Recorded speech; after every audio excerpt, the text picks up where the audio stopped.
जो है ना, आज मैं आपको जो 10 मार्क्स से कुछ इंपॉर्टेंट क्वेश्चन है उसको मैं आपको आंसर सहित बता देता हूँ। तो आंसर के साथ आपको बता रहा हूँ, काफ़ी लोगों का कमेंट भी आ रहा है कि सर ढूंढने में काफ़ी समय लग जाएगा, आप आंसर के साथ बता दीजिए। तो देखो ये जो क्वेश्चन था इसका मैंने कल वीडियो अपलोड कर दिया था विथ नोट्स के साथ, आपको सिंपल शब्दों में मिल जाएगा। इसके बाद हम क्वेश्चन की बात कर लेते हैं और ये दोनों क्वेश्चन आपको मैं सॉल्व करा देता हूँ, ठीक है। आपको थोड़ा सा मैनेज करना होगा पड़ेगा, आपको मैं समझाता हूँ बहुत सिंपल से। देखो लिखा हुआ है, ये क्वेश्चन मैं करता हूँ पहले। Right classification and mode of action of disinfectant.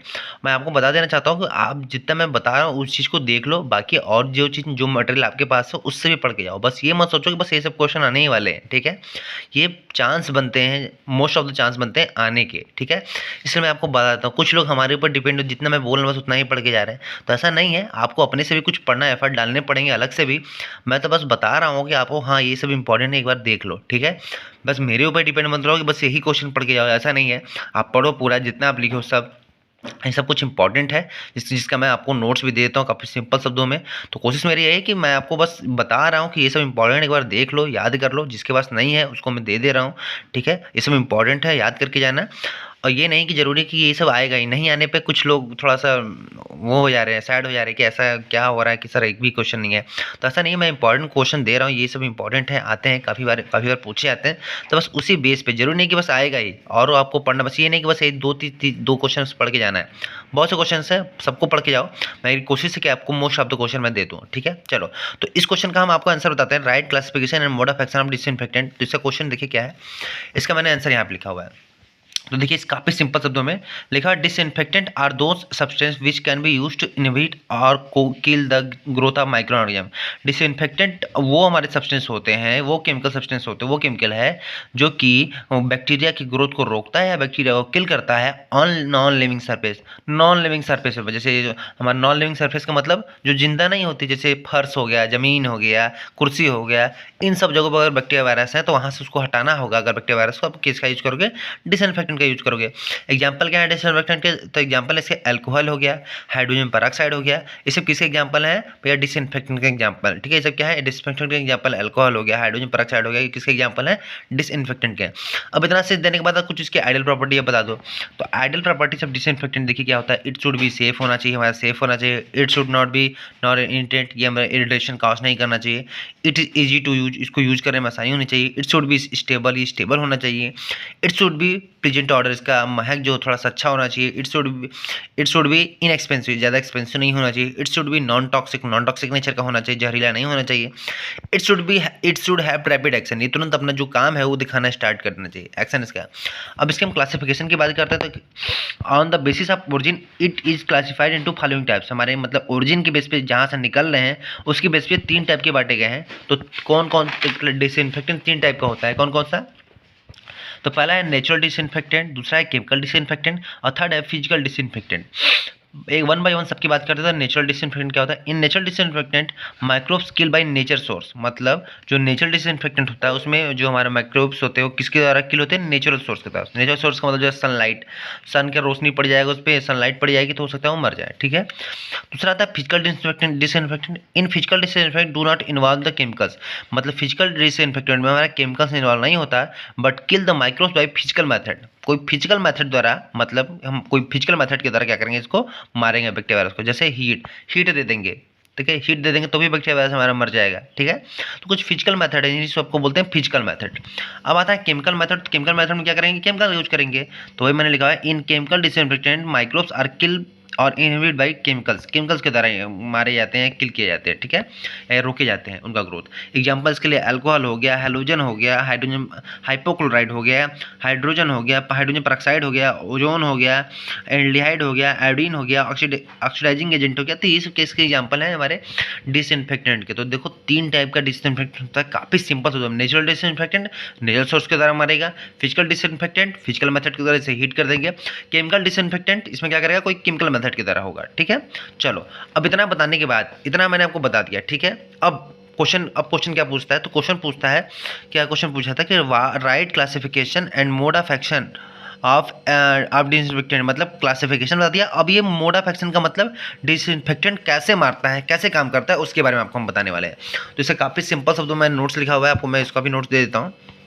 तो देखिए क्या है, कैसे मारते हैं। तो 3 तरीके हैं मारने के, ऑक्सीडेशन प्रोसेस है, और दूसरा आता है हैलोजेनेशन प्रोसेस के द्वारा, और थर्ड आता है हमारा कौन सा, प्रोटीन प्रेसिपिटेशन के द्वारा। ये 3 मेथड है, तो आपको वन बाय वन सब समझाते हैं। देखो तीनों बहुत ही सिंपल शब्दों में मैंने लिखा, माइक्रो ऑर्गेनिज्म प्रोड्यूस प्रोटीन और enzyme for their survival and growth. मतलब कि उनको सर्वाइव करने के लिए माइक्रो ऑर्गेनिज्म को, या ग्रोथ के लिए उनको क्या क्या क्या है, एंजाइम, प्रोटीन और एंजाइम, इसके लिए क्या, प्रोटीन और एंजाइम के द्वारा ही, मतलब एक तरह से बोलो तो प्रोटीन एक तरह से उसका खाना है, ठीक है, इसी के द्वारा वो जिंदा रहता है हमारा। तो बोला this protein contain a sulfhydryl group, ये जो प्रोटीन होता है वो क्या रखा रहता है, सल्फाइड्रिल ग्रुप कंटेन रखता है। अब क्या करेगा, जो प्रोटीन हमारा क्या है, सल्फाइड्रिल ग्रुप रखा है, this the anti microbial agent which have oxidative property, जो हमारा एंटी माइक्रोबियल एजेंट है, जो हमारा डिसइंफेक्टेंट है, उसकी क्या क्वालिटी है, ऑक्सीडेटिव प्रॉपर्टी जो रखता है, remove the hydrogen from sulfhydryl group. तो हमारा जो सल्फाइड्रिल ग्रुप है उसमें से क्या करेगा, हाइड्रोजन को निकाल देगा, and form disulphide which is fake protein, हमारा डाई सल्फाइड बना देगा जो कि हमारा फेक प्रोटीन होता है। तो देखो ये हमारा प्रोटीन है, प्रोटीन में से हाइड्रोजन को निकाल देगा, ठीक है, डिसइंफेक्टेंट जो रहेगा हमारा क्या करेगा, इसको निकाल देगा। अब प्रोटीन ही उसका एक तरह से खाना है, अब उसी का छीन लोगे तो उसका प्रोटीन बिगड़ न जाएगा, अब बिगड़ जाएगा तो हमारा मर जाएगा। तो वही बोला प्रोटीन में से उसका हाइड्रोजन ग्रुप निकाल देगा, तो जब निकाल देगा जब प्रोटीन को ही बिगाड़ दोगे, उसका प्रोटीन ही मैंने क्या लिखा है, प्रोटीन उसका क्या है, उसी के द्वारा ही सर्वाइव और ग्रोथ करता है। जब यही उसका बिगाड़ दोगे, प्रोटीन बिगाड़ दोगे, तो मर जाएगा ना, तो मर जाएगा बैक्टीरिया। तो इस तरह हमारा वही तो हमको कर रहा है, डिसइंफेक्टेंट इसी तरीके से काम करता है हमारा, ठीक है। सेकेंड आता है हैलोजेनेशन। हैलोजेनेशन में क्या होता है मैं आपको ये बताता हूँ। तो देखिए हैलोजेनेशन क्या होता है, माइक्रो ऑर्गेनिज्म प्रोड्यूस प्रोटीन और enzyme for their survival and growth. मतलब माइक्रो ऑर्गेनिज्म जो होते हैं प्रोड्यूस करते हैं प्रोटीन और एंजाइम को for their survival and growth, growth survive करने के लिए, ग्रोथ करने के लिए, वही चीज़ मैंने जो ऊपर लिखा था वही चीज़। मतलब प्रोटीन इज वेरी नेसेसरी। अब क्या करता है, protein is made up of amino acid, जानते हो प्रोटीन हमारा बना होता है एमिनो एसिड के साथ, विच इज लिंक टुगेदर, जैसे एक amino acid, 2 amino acid, 3 amino acid, कई ढेर सारे एमिनो एसिड से मिलकर बने होते हैं हमारे प्रोटीन।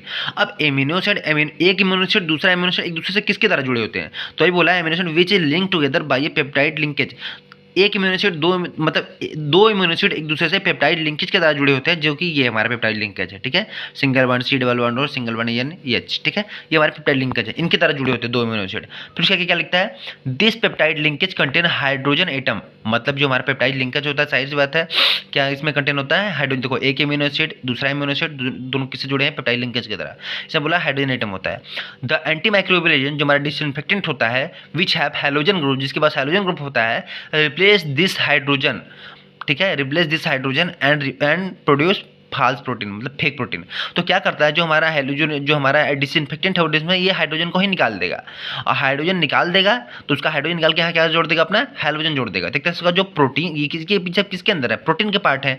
तो प्रोटीन का जब प्रोटीन का हाइड्रोजन निकाल दोगे प्रोटीन में से, तो प्रोटीन कैसे बिगड़ जाएगा, और प्रोटीन बिगड़ जाएगा तो भैया प्रोटीन ही तो खाना है, एक तरह से प्रोटीन की वजह से ही तो जिंदा है हमारा बैक्टीरिया वायरस, तो क्या होगा, वो मर जाएगा, तो हमारा फास्ट प्रोटीन मिल जाएगा, तो इस तरह से हमारा बैक्टीरिया किल हो जाता है।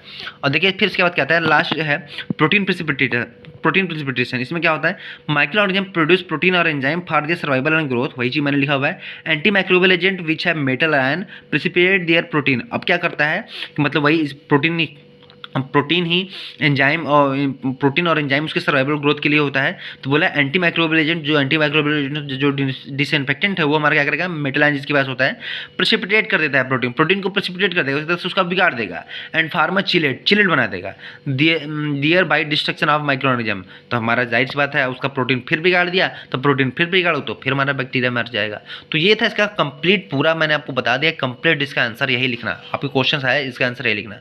अब मैं आपको इसका क्वेश्चन का आंसर बता देता हूँ, काफी सिंपल शब्दों में इसका मैंने आंसर लिखा हुआ है, ठीक है। आपको थोड़ा सा मैंने नोट्स नहीं लिखा है, सारी चीज सारा आंसर बुक पे लिखा हुआ है, तो आपको थोड़ा सा ध्यान देना पड़ेगा, बहुत आसान शब्दों में मैंने लिखा हुआ है। देखिए ये देखिए मैं आपको समझा देता हूँ कैसे कैसे है। तो क्वेश्चन क्या पूछता है, मैं पहले क्वेश्चन बताता हूँ आपको क्वेश्चन क्या है। तो क्वेश्चन क्या पूछता है, क्वेश्चन पूछता है right in detail about scope and application of pharmaceutical microbiology. तो क्या है इसका यूज है माइक्रोबायोलॉजी का, स्कोप क्या है, क्या एप्लीकेशन, इसको मैं आंसर बताता हूँ आपको, काफी इंपॉर्टेंट है, तो चलिए जानते हैं। तो स्कोप ऑफ माइक्रोबायोलॉजी, देखिए मैंने कुछ लिखा हुआ, मैं आपको सिंपल शब्दों में समझाता हूँ सब कुछ, ठीक है। तो चलिए आपको बताते हैं।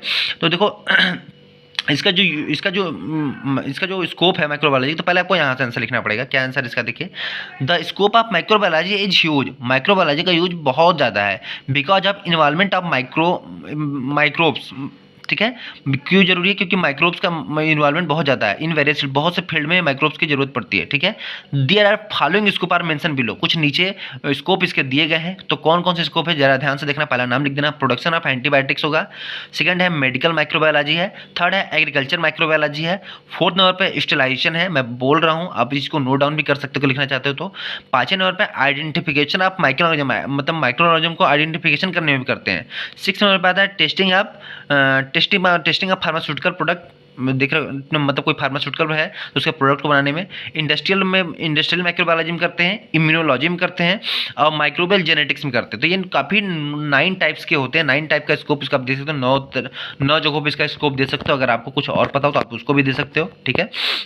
तो चलिए वन बाय वन सबको हम समझाते हैं। तो पहला आता है प्रोडक्शन ऑफ एंटीबायोटिक्स। तो इस प्रोडक्शन ऑफ एंटीबायोटिक्स में क्या होता है? Microorganism are directly used in pharmaceuticals, microorganisms from nature, microorganism are directly used in pharmaceutical industry for the production of antibiotics. मतलब माइक्रो ऑर्गेनिज्म का use हम क्या करते हैं? एंटीबायोटिक्स का प्रोडक्शन करने में, एंटीबायोटिक्स वगैरह को बनाने में करते हैं। तो समझाया इसको आपको। ठीक है। तो यही है हमारा कि microorganism are directly used in pharmaceutical industry for the production of antibiotics. बस इतना ही लिख के आप छोड़ देना। ठीक है। चलो मेडिकल माइक्रोबायोलॉजी का क्या होगा दूसरा? मेडिकल माइक्रोबायोलॉजी का देखिए क्या आंसर होगा।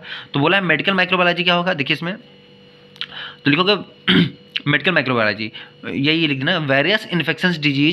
Various infections disease are detected by using different test के तरह, मतलब कोई इन्फेक्शन डिजीज हुआ है उसको आपको अगर टेस्ट पता करना है, डिटेक्ट करना है तो बाय यूजिंग डिफरेंट टेस्ट के तरह उसको पता कर सकते हैं। जैसे विडाल टेस्ट आता है, आप जानते हो टाइफाइड टेस्ट को भी विडाल टेस्ट बोलते हैं।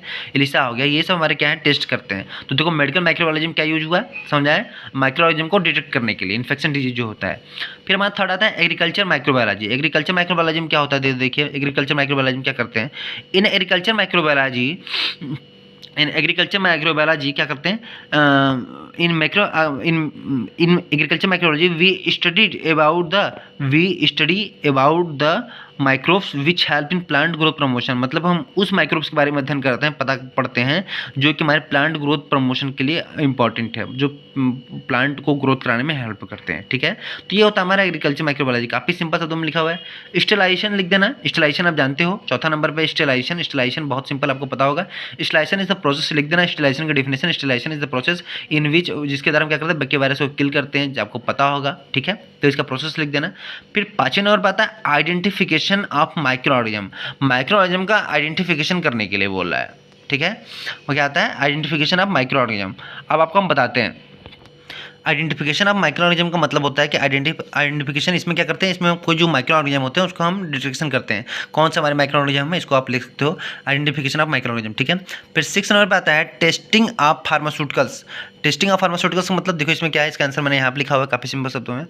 In this scope we checked quality of raw material. इसमें हम क्या करते हैं? क्वालिटी ऑफ रॉ मटेरियल की क्वालिटी चेक करते हैं। एंड फिनिश प्रोडक्ट, मतलब कैसा हमारा रॉ मटेरियल अच्छा है कि नहीं है, उसके बारे में पता करते हैं। ठीक है। चलिए अब उसके बाद लिख देना। फिर उसके बाद क्या आता है? Industrial microbiology. इसमें क्या यूज करते हैं? तो देखो इसका आंसर मैंने यहाँ लिखा, sometimes various microbes may contaminate the pharmaceutical preparation. कभी कभी क्या होता है, कुछ माइक्रोब जो फार्मास्यूटिकल जो दवाई बनाते हैं उसको हम कंटामिनेट, दूषित कर सकते हैं। तो फिर क्या बोलता है? So it can be harm for me. तो जाहिर सी बात, दवा खराब होगी तो हमारे शरीर के लिए भी नुकसान पड़ेगा, ह्यूमन बॉडी के लिए। तो बोला है so with the help of this, इसके द्वारा क्या करते हैं? With the help of this prevent pharmaceutical product in industrial microbiology. तो हम क्या करते हैं? इसके द्वारा हम डिटेक्ट करके पता कर लेते हैं और फार्मास्यूटिकल जो हमारी दवाई होती है उसको हम बचा लेते हैं। ठीक है। मतलब उसकी तरह से उसको बचाने में हेल्प, प्रिवेंट अच्छा करते हैं दवाई की। ठीक है। अब उसके बाद क्या आता है उसका? इम्यूनोलॉजी। इम्यूनोलॉजी में देखिए क्या होता है, तो मैंने यहाँ लिखा हुआ है immunology is the study of immune system. मतलब कि इम्यूनोलॉजी में क्या करते हैं? हम इम्यून सिस्टम के बारे में स्टडी करते हैं। वेरियस माइक्रोऑर्गेनिज्म, वेरियस बहुत से ढेर सारे microorganism that cause disease to immune system. बहुत से माइक्रोऑर्गेनिज्म जो हमारे इम्यून सिस्टम में डिजीज पैदा करते हैं, इम्यून सिस्टम, हम उन्हीं के बारे में पढ़ते हैं। मतलब कि बोला है वेरियस माइक्रोऑर्गेनिज्म कॉस्ट डिजीज, बहुत से माइक्रोऑर्गेनिज्म होते हैं जो कि हमारे इम्यून सिस्टम में डिजीज पैदा करते हैं, हम उन्हीं के बारे में पढ़ते हैं इम्यूनोलॉजी में। ठीक है। इम्यूनोलॉजी में बेसिकली हम इम्यून सिस्टम के बारे में पढ़ते हैं, तो इसके द्वारा हम इसमें पता लगा लेते हैं। ठीक है। चलो फिर 9वां नंबर आता है माइक्रोबियल जेनेटिक। माइक्रोबियल जेनेटिक में क्या होता है? तो देखिए माइक्रोबियल जेनेटिक में क्या करते हैं? In this scope we have study about the we have study about the reproduction and growth of microorganism. इसमें हम क्या करते हैं, इसमें हम पढ़ते हैं कि माइक्रोऑर्गेनिज्म का ग्रोथ क्या है, रिप्रोडक्शन कैसे होता है, ये सब चीज़ों के बारे में अध्ययन करते हैं माइक्रोबियल जेनेटिक्स में। तो ये 9 टाइप्स के थे, आपको इसका मैंने आपको बोला है, किसी को अगर दिख नहीं रहा होगा तो आप उस चीज़ को नोट डाउन कर सकते हो या मेरी तरह से याद कर सुन सकते हो, ठीक है। अब उसके बाद क्वेश्चन क्या पूछता है, उसके बाद क्वेश्चन पूछता है कि भैया फार्मस, अब उसका आप स्कोप तो बता दिया, आप एप्लीकेशन बताइए। तो एप्लीकेशन भी ज़्यादा कुछ हार्ड नहीं है, 3-4 एप्लीकेशन भी लिख देना उसका नाम।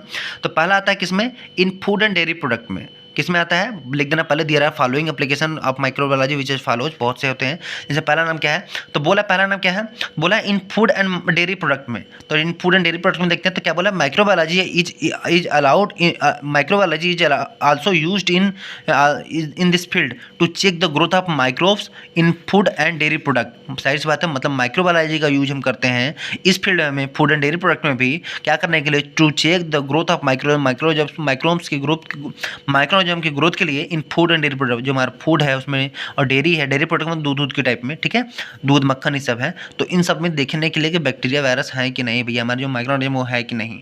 अब ये जानने के बाद अब दूसरा स्टेप क्या लिखना है, इन द फील्ड। दूसरा स्टेप क्या है, in the field of cell culture. Cell culture आपको पता होगा, ठीक है, सेल कल्चर क्या है आपको पता था, आपको नहीं पता है तो अब मैं आपको बता दे रहा हूँ सेल कल्चर क्या होता है। सेल कल्चर एक आर्टिफिशियल, मतलब एक तरह से समझ सकते हो, जैसे आपको कोई दवाई बनाया आपने, अब दवाई को चेक करना है भैया दवाई कैसी है, अच्छी है कि नहीं अच्छी है। तो क्या करते हैं हम कि आपकी, जैसे आपको मान लो कोई दवाई बनाओगे तो लीवर के लिए बनाओगे, जैसे कोई दवाई मान लो हमने बनाया लीवर के लिए, ठीक है। अब हमको चेक करना है कि दवाई अच्छी है, टॉक्सिक नेचर का नहीं है, जहरीला तो नहीं है। तो क्या करते हैं हम एक सेल कल्चर का फॉर्मेशन करते हैं और उसी पर हम यूज करते हैं, अप्लाई करते हैं, देखते हैं कि भैया हमारा ये काम कर रहा है कि नहीं। इसका भी आप आंसर बहुत आसानी से लिख सकते हो। अगर आपको इसका आंसर चाहिए नहीं है तो मैं आपको आंसर कोशिश कर रहा हूँ दे देता हूँ, इसका भी मैंने आंसर कहीं लिखा हुआ है, ठीक है। 1 मिनट रुके रहिएगा, मैं आपके लिए इसका आंसर भी दे देता हूँ। ये देखिए सेल कल्चर का डेफिनेशन आप लिख सकते हैं, the process of removal of cells from an animal or plant and their subsequent growth in favourable artificial condition environment is known as cell culture. मतलब क्या, जैसे मान लो क्या करता है द प्रोसेस ऑफ सेल्स, मतलब क्या करेगा आप, जैसे मान लो आपको क्या करेगा, आपको लीवर के लिए बनाया है मान लो कोई दवा, तो लीवर से कोई एक सेल निकालेगा और या एनिमल या प्लांट में से, चाहे एनिमल से तो आप में से निकालेगा, तो फिर क्या उसका तुरंत उसका ग्रोथ कराएगा। तो उसका ग्रोथ कराएगा तो लीवर की तरह तो नहीं, लेकिन जो हमारा ग्रोथ बनेगा जो होगा वो लीवर की तरह ही काम कर, फंक्शन वही रहेगा, बस लीवर की तरह स्ट्रक्चर नहीं रहेगा, ठीक है। तो वही बोल रहा है subsequent growth in favourable artificial environment is known as cell culture. तो काफ़ी इंपॉर्टेंट है ये। अब इसका समझ में आ गया आपको। फिर आता है स्टेनिंग ऑफ बैक्टीरिया। बैक्टीरिया का स्टेनिंग करने में आपने पढ़ा होगा कि बहुत से बैक्टीरिया का स्टेनिंग करने में, मतलब बैक्टीरिया को पहचानने में। तो microbiology also used in staining of bacteria. Staining of bacteria means identification of bacteria, इसका मतलब ये है इसका आंसर। तो जाहिर बात सकते हो, मतलब microbiology also used in staining of bacteria. Bacteria का स्टेनिंग करने में भी, स्टेनिंग का मतलब होता है कि बैक्टीरिया को पहचानना। तो 3 देखो एप्लीकेशन इसका मैंने बता दिया आपको। अब मैं आपको उसका 4th नंबर पे बता देता हूँ क्या है। देखिए 4th number style product. Style product का मतलब microbiology also used in style the product. Microbiology का यूज किया था स्टाइल प्रोडक्ट। और स्टाइल प्रोडक्ट का मतलब कोई भी हमारा जैसे मान लो बीकर है, ये सब चीज़ को स्टाइल करने के लिए, ठीक है, मतलब फ्री फ्रॉम माइक्रोऑर्गेनिज्म करने के लिए। Style product means that is free from microorganism, मतलब कि उस पर बैक्टीरिया वायरस नहीं रहेंगे। तो ये इसका आंसर काफ़ी सिंपल शब्दों में मैंने लिखा हुआ है, आप इस चीज़ को देख भी सकते हो, ठीक है। स्टाइल प्रोडक्ट के 4 दे देना, बहुत इतना आपके लिए, ठीक है। चलिए, तो ये मैंने आपको 10 मार्क्स से जितने क्वेश्चन थे आपको सब बता दिया। ये वाला भी क्वेश्चन का आंसर बता दिया, ये वाला भी बता दिया, ये वाला भी बता दिया, ये तीनों क्वेश्चन बता दिया। काफ़ी इंपॉर्टेंट है, तीनों बार आते हैं, तो आप ध्यान रखिएगा, इन तीनों चीज़ों को पढ़ के जाइएगा। और मैं ये कह रहा हूँ कि आप जितने आपके पास अलग चीज़ है उसको भी पढ़ के जाइएगा, ठीक है। ये नहीं कि बस ये 3 क्वेश्चन बता दिए, इसी 3 क्वेश्चन को पढ़ कर जाएँ, ये इंपॉर्टेंट है, पूछे जाते हैं, तो मैंने आपको बता दिया। चलिए, मिलते हैं आप सब नेक्स्ट वीडियो में किसी नए टॉपिक के साथ, तब तक के लिए जय हिंद।